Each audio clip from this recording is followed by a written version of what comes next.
رات کے سناٹے میں جب بموں کی گونج اور ملبے کی بدبو دھیرے دھیرے حقیقت کا روپ دھار لیتی ہے تو ایک ظالمانہ پالیسی کا چہرہ بے نقاب ہوتا ہے، جو صرف عسکری حکمت عملی نہیں بلکہ انسانیت کی بے دردی سے سودا کرنے کا سبق ہے۔ دوحہ پر حملے نے اس چہرے کو وہ کھڑکی دکھا دی جو پہلے چھپی رہی۔ سالسی کے میز پہ بیٹھے لوگ اب خود حملوں کی زد میں آ جاتے ہیں، مذاکرات کے راستے بمباری کی آماجگاہ بن جاتے ہیں اور عالمی اداروں کی قراردادیں ویٹو کے ایک کلک سے ردی کی ٹوکری میں پھینک دی جاتی ہیں۔ غزہ میں تیز ہوتی بمباری، روبوٹ نما بارود سے لدے ہوئے پرانے ٹینک جنہیں رہائشی گلیوں میں بھجوایا جاتا ہے اور مذاکرات کاروں پر فضائی حملے یہ بتاتے ہیں کہ یہ محض جنگ نہیں بلکہ ایک وسیع تر منصوبہ بندی ہے۔ تباہی کے بعد زمین کی دوبارہ تقسیم، آبادیاتی ترتیب بدلنے اور ایک جغرافیائی حقیقت کو ہمیشہ کے لیے قائم کرنے کی کوشش۔ جب ایک وزیر خزانہ کھلے عام غزہ کو ریئل اسٹیٹ بولنا قرار دے دے اور وہاں پر زمینوں کی فروخت کی بات کرے اور دیگر سیاسی رہنما تعمیر نو کے خواب بیان کرے تو واضح ہوتا ہے کہ اس پالیسی کا محور انسانوں کی حفاظت نہیں بلکہ وسائل، جغرافیہ اور سیاسی تسلط ہے۔ اور اس ستم ظریفی میں سب سے تکلیف دہ بات یہ ہے کہ بین الاقوامی طاقتیں یا تو خاموشی اختیار کرتی ہیں یا ویٹو کے پیچھے چھپ کر صورتحال کو دوام بخشتی ہیں، اور اس خاموشی کا عملی نتیجہ یہ ہے کہ غزہ کے بچے، عورتیں اور بوڑھے میدان جنگ میں ہی فیصلے کی قیمت ادا کر رہے ہیں۔ یہی وہ منظر ہے جسے اگر ہم صرف عسکری مہم سمجھ کر نظر انداز کریں تو ہم انصاف، اخلاقی ضابطہ اور بین الاقوامی قانون کی عظمت کو دفن کر رہے ہوں گے۔ اس لیے آج ضروری ہے کہ ہم اس گھناؤنی پالیسی کو اس کے لفظی اور عملی وجوہات کے ساتھ پہچانیں اور سوال کریں کہ کس منطق نے مذاکرات کاروں، امن کی آشا اور انسانی جانوں کو پیچھے دھکیل دیا۔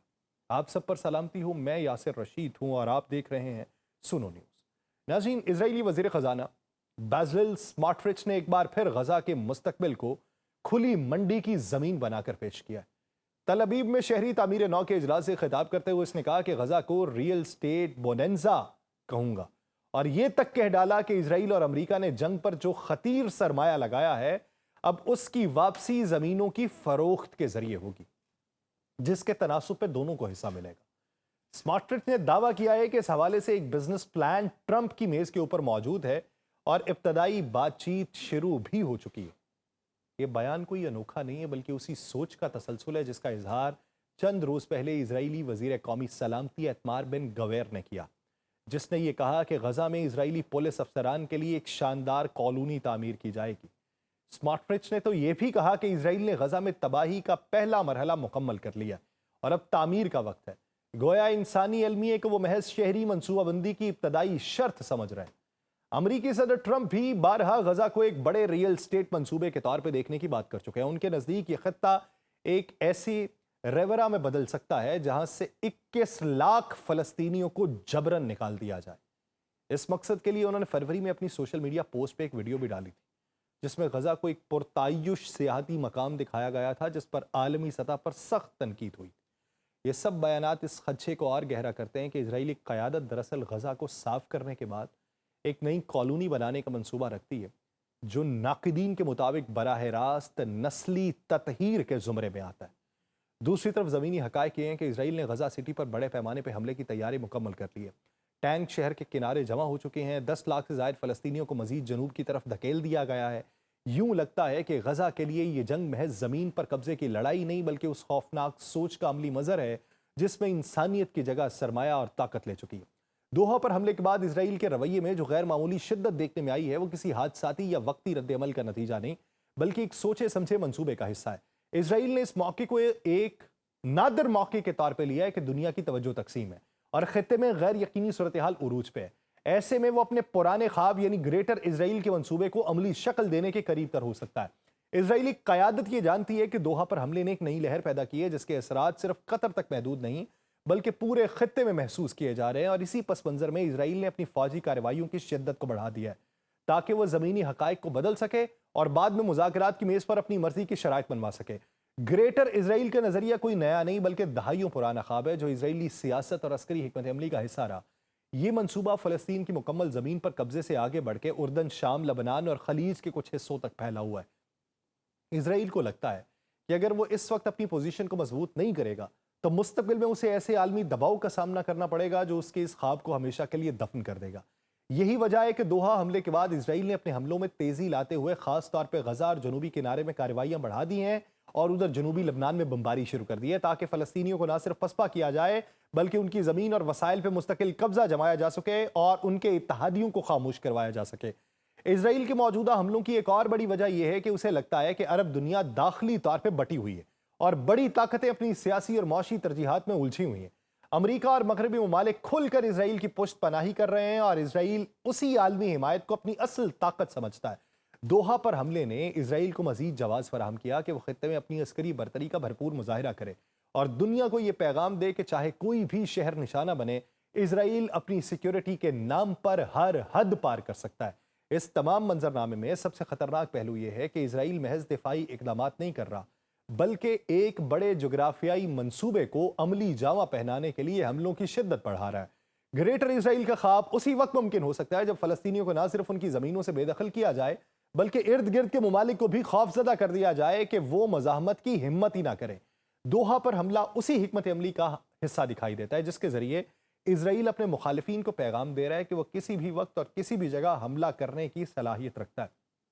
یوں لگتا ہے کہ اسرائیل خطے میں ایک نیا نقشہ بنانا چاہتا ہے جس میں فلسطینیوں کے لیے کوئی جگہ باقی نہ رہے اور ارد گرد کے ممالک کو اسرائیل کو تسلیم کرنے پر مجبور کر دیا جائے۔ حالیہ دنوں میں جو شدت آئی ہے وہ اس بات کا اشارہ ہے کہ یہ صرف وقتی جنگ نہیں بلکہ ایک طویل المدتی منصوبہ ہے جو گریٹر اسرائیل کے نظریے کو حقیقت میں بدلنے کی کوشش ہے۔ دوحہ پر حملہ اس پورے کھیل کا آغاز تھا اور اب اسرائیل اپنی عسکری طاقت کے بلبوتے پر اپنے خواب کو عملی شکل دینے کی راہ ہموار کر چکا ہے۔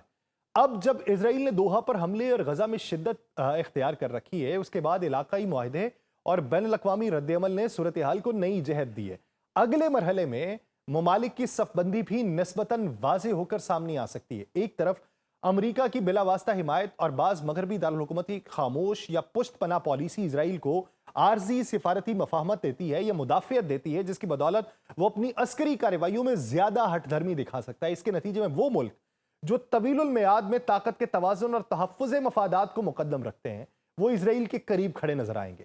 دوسری طرف عرب دنیا کے کچھ بڑے کھلاڑی جن میں ماضی کے قریب سے ابوظہبی یا ریاض جیسے ممالک شامل تھے، اس دوران وہ دو طرح سے متحرک ہوں گے۔ ایک گروہ جو اپنے امریکی و مغربی تعلقات کی حفاظت کرتے ہوئے محتاط رہنمائی اپنائے گا اور دوسرا وہ جو قطری واقعے اور حرمین کے تحفظ کی بنیاد پہ زیادہ واضح اور مشترکہ دفاعی اقدام کی طرف جھکے گا۔ یہی تناؤ سعودی پاکستانی معاہدے کی شکل میں عملی منظر عام پہ آیا جس سے عرب بلاکس میں نو تشکیل شدہ دفاعی ہم آہنگی کا امکان بڑھتا ہے۔ ایران اس سب کے پس منظر میں مزاحمتی محور کو جوڑنے کی کوشش کرے گا۔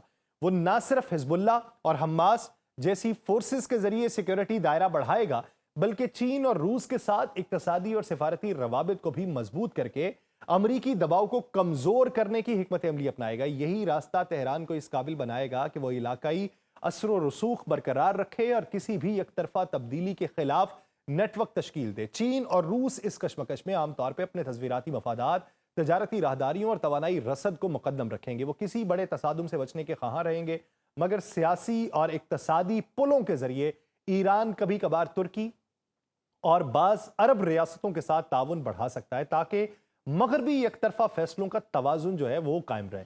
ترکی جو ہے وہ اپنی خود مختاری اور علاقائی اثر کے مد نظر قطر اور بعض سنی مسلم گروہوں کو بیک اپ فراہم کر سکتا ہے جبکہ مصر غزہ کے نزدیکی خانہ جنگی کی ممکنہ لہر اور سرحدی تحفظات کی وجہ سے محتاط سفارتکاری اپنائے گا اور بین الاقوامی دباؤ کے ذریعے مفاہمت کی راہیں تلاش کرنے کی کوشش کرے گا۔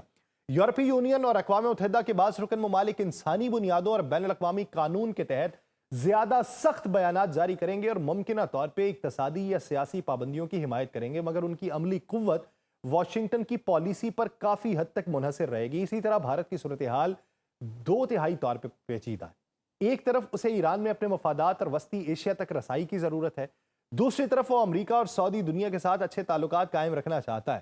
لہٰذا نئی دلی محتاط موازنے کی پالیسی اپنائے گی۔ نتیجتاً علاقہ دو یا زیادہ بلاکس میں تقسیم ہونے کی بجائے ایک متحرک جٹا ہوا جال بنے گا جہاں اقتصادی مفادات، توانائی، سیکیورٹی، جوہری اجزائے قوت اور مذہبی و سیاسی جذبات ایک ساتھ مل کے ممالک کو وقتی اتحاد یا دوری کی طرف دھکیلیں گے۔ اس کا مطلب یہ ہے کہ آئندہ مہینوں اور برسوں میں ہم ایسی صف بندی دیکھ سکتے ہیں جو کسی ایک بلاک کی واضح برتری پر مبنی نہ ہو بلکہ مختلف حالات و مفادات کے مطابق بدلتی رہے۔ اس لیے ہر ملک اپنے مفادات داخلی سیاسی دباؤ اور بین الاقوامی وابستیوں کے مطابق اپنی جگہ رکھے گا اور خطہ ایک زیادہ پیچیدہ غیر قطبی مگر انتہائی حساس سیاسی منظرنامے کی طرف بڑھے گا۔ اب اس میں دیکھنا یہ ہے کہ کون سا ملک کس بلاک کا حصہ بنتا ہے اور وہ بلاک کس حد تک اہمیت اختیار کرتا ہے۔ مجھے دیجیے اجازت، اللہ نے کے بعد۔